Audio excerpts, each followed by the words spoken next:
நேயர்களுக்கு வணக்கம். இப்போ யார் ஆட்சி அமைக்க போறா? எக்ஸிட் போல் ரொம்பவே விறுவிறுப்பா வளர்ந்துட்டு இருக்கு. இதுல பாத்தீங்கன்னா, ஒரே ஒரு நிறுவனம் மட்டும் விஜய் அவர்கள் ஆட்சியை பிடிப்பாரு அப்படின்னு சொல்லப்படுது.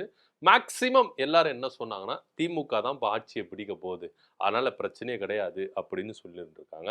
சரி, ஓகே. ஒருவேள திமுக இங்க ஆட்சியை பிடிக்குது. யார் யாரு மினிஸ்டரா வரப்போறாங்க? அப்படின்ற ஒரு உத்தேச பட்டியல் தான் ரொம்பவே சோசியல் மீடியாவ கலக்கு கலக்குன்னு கலக்கிட்டு இருக்கு அப்படின்னு நம்ம சொல்லலாம்.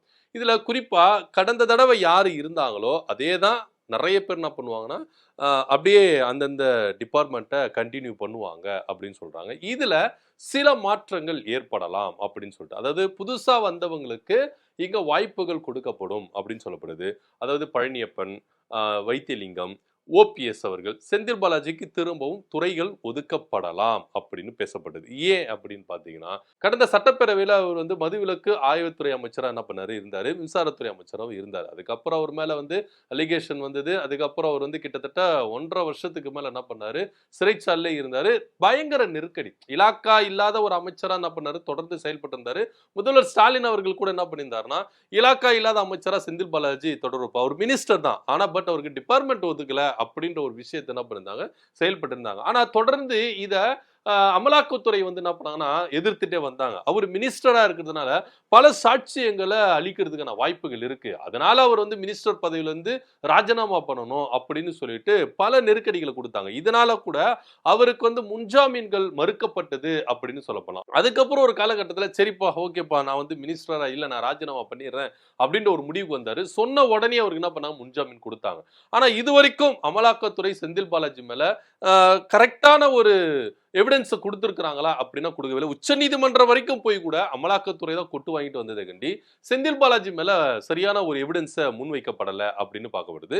சோ அதனால இந்த தடவை சட்டமன்ற தேர்தலில் திமுக ஜெயிச்சு வந்த அமைச்சரவையில அவருக்கு திரும்பவும் அமைச்சர் பதவி கொடுக்கறதுன்னு அதிக வாய்ப்புகள் இருக்குது அப்படின்னு பேசப்படுது. ஏன் அப்படின்னு பாத்தீங்கன்னா, கோயம்புத்தூர்ல 10 தொகுதிகள் இருக்குங்க. இந்த 10 தொகுதியும் நான் திமுகவுக்கு வெற்றி கணிகளா கொடுப்பேன் அப்படின்னு ஒரு சபதம் போட்டுதான் கரூர் மாவட்டத்திலிருந்து இருந்து என்ன பண்றாரு, கோயம்புத்தூர் மாவட்டத்துக்கு செந்தில் பாலாஜி வர்றாரு. இதுல செந்தில் பாலாஜி அவர்கள் அதிகபட்சமா ரொம்ப அக்யூரேட்டா 6 தொகுதிகளை நான் ஜெயிச்சிருவேன் அப்படின்ற ஒரு ரிப்போர்ட்டை முதல்வர் ஸ்டாலின் கிட்ட கொடுத்ததாக ஒரு தகவல் இருக்கு.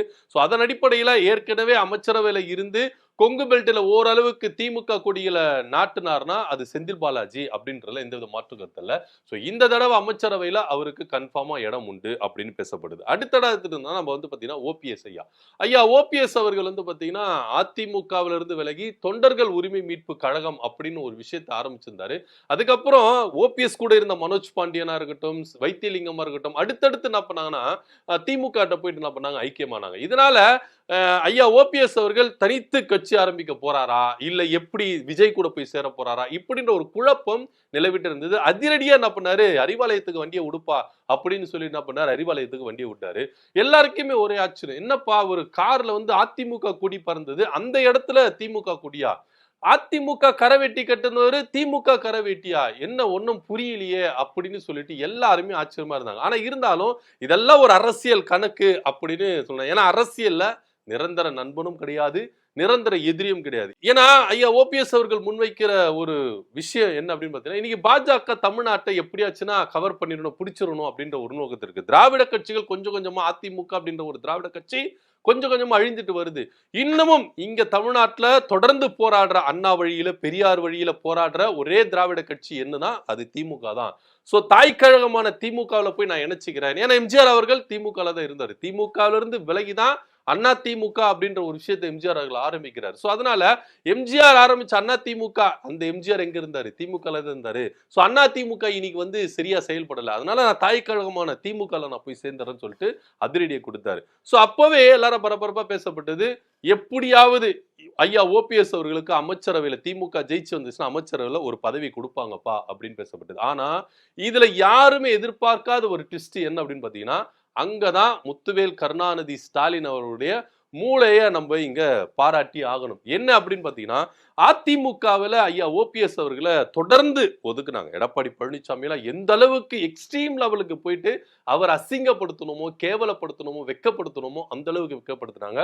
பொதுக்குழு கூட்டத்துல தண்ணீர் பாட்டில்கள் என்ன பண்ணாரு, வீசி எறிஞ்சாரு. இத்தனைக்கும் எடப்பாடி பழனிசாமியை குறித்து ஐயா ஓபிஎஸ் அவர்கள் ஒரு வார்த்தை கூட அவர் என்ன பண்ணல, பேசல. பொறுமையாவே இருந்தாரு. இன்னும் சொல்ல போனா ஓபிஎஸ் தரப்புல இருந்து எடப்பாடி பழனிசாமிக்கு விடுத்த கோரிக்கை என்னன்னா, ஐயா உங்க காலில் வேணா நாங்க விழுகிறோம், தயாரா இருக்கோம், தயவு செய்து அதிமுக ஒன்றிணைக்கிறதுக்கு நீங்க முன் வர வேண்டும். ஏன்னா அதிமுக பிரிஞ்சு கிடக்கிறதுனாலதான் இன்னைக்கு ஆட்சியை பிடிக்க முடியல, தயவு செய்து ஒன்றிணைலாம் வாங்க அப்படின்னு சொல்லிட்டு சாஷ்டாங்கமா விழுகிறதுக்கு என்ன பண்ணாங்க, முடிவு பண்ணாங்க. ஆனா எடப்பாடி பழனிசாமி ஒருபோதும் அவருடைய குரல்களை கேட்கறதுக்கு தயாராகவே இல்லை.